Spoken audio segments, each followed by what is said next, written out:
This is our 500 CPM line welding.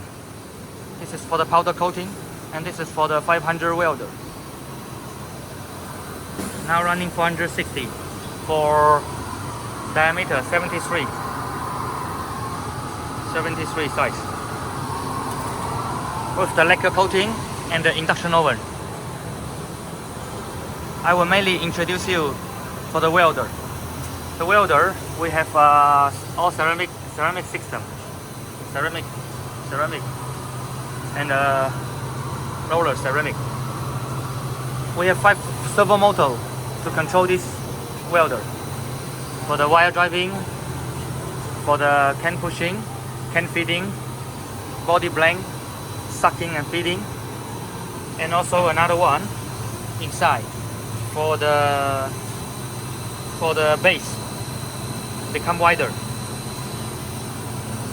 By this way you can easily change the can size.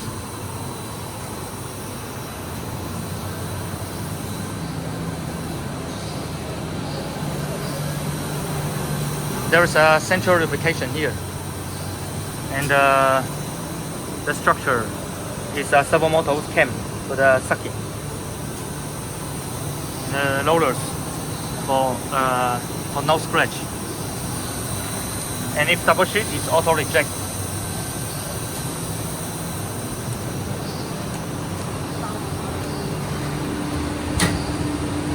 This is all Mitsubishi system.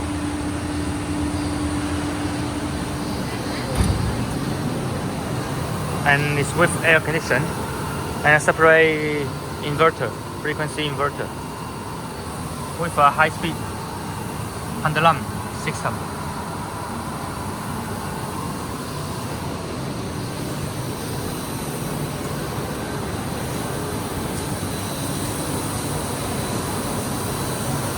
Now I'll run the machine to show you.